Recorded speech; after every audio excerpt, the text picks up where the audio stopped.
बात करनी थी यार, जो हमारा अपने बनवार बरादरी का जो ग्रुप है, उस ग्रुप में एक इशू चल रहा है।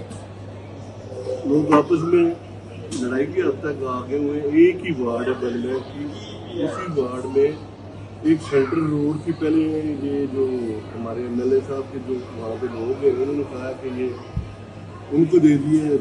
बाद में उनको कहा नहीं, आपने फ्लावर के साथ पिक्चर बना लिए, तो उसको काट के नीचे जाके एंटी टेप के साथ उसको माप तोल कर रहे हैं। वो तो आजकल फैशन बना हुआ है, एंटी टेप का इलेक्शन नज़दीक है। उस पर आपसे ये पूछना था कि क्या वो वाकई रोड़े हैं या हमारे लोगों को वैसे ही लड़ाया जा रहा है? क्योंकि हमारे काफ़ी लोग आपस में ये कर रहे हैं कि ऊपर भी वहाँ से काट के आपने नीचे करवाई ऐसे ऐसे।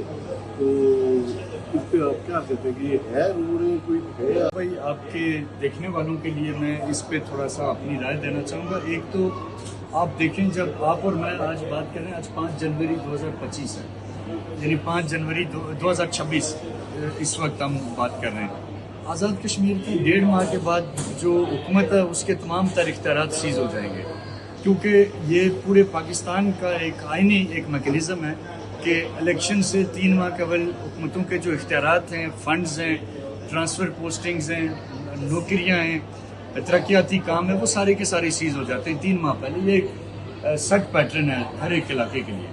तो अभी 1.5 माह के अंदर आप खुद समझदार आदमी हैं, फिर माशाल्लाह आप एक कारोबारी आदमी भी हैं, सियासी आदमी भी हैं।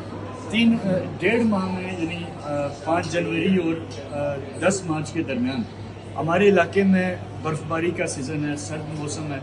कौन से मंसूबे बनेंगे, कौन सी सड़कें शुरू होंगी, बनेंगी, फिर आपको पता, आपका अच्छी तरह तजर्बा है कि हमारे यहाँ ये एक सड़क बनाने में 2-2 साल लगाते हैं, आपको पता है इस बात का। तो ये कैसे मुमकिन है कि 1.5 माह में ये सब कुछ बना देंगे? ये सारी धोखेबाजी है, लोगों को सिर्फ़ और सिर्फ एक दफ़ा फिर बेवकूफ़ बनाने की साजिश है।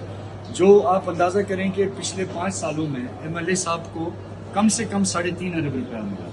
3.5 अरब रुपए में से आप बनबैक में मुझे 50 करोड़ रुपया दिखा दें, आप 20 करोड़ दिखा दें, आप 10 करोड़ रुपया दिखा दें जो वहाँ लगा हो। तो ये सिर्फ लोगों को बेवकूफ़ बनाने के लिए, आप जैसे जो इज़्ज़तदार लोग हैं, जो उनको एक दफ़ा फिर से इनकी कोशिश है कि किसी तरह हम काबू करें और अपना जो ये इलेक्शन है उसका हम अपना फिर किसी न किसी तरह वहाँ से कुछ वोट लें। लेकिन मैं जहाँ तक बनबैक के गैरतमंद लोगों को, वहाँ की बरादरी को जानता हूँ, बनबैक के गैरतमंद लोग, आप जितने भी वहाँ के ज़िम्मेदारान हैं, आप इनकी बातों में नहीं आएंगे, आप इनके बहकावे में नहीं आएंगे, बल्कि इनसे ये जो कुछ भी अभी ये कर रहे हैं, लोगों को आपस में लड़ाने के लिए या झूठ बोल रहे हैं कि जी स्कीम हम वहाँ से लेके इधर ला रहे हैं, इधर से उधर लेके जा रहे हैं, ये जानबूझ के एक कन्फ्लिक्ट खड़ा कर रहे हैं ताकि कल इसको भी एक बहाना बनाएं। तो मुझे यकीन है कि आप इनको इसका जो जवाब है वो वोट की सूरत में आप इनको बनबैक में देंगे और आप इन्हें दिखाएंगे कि अब इनकी जो ये बेवकूफ़ी बनाने की जो रवश है वो मज़ीद नहीं है।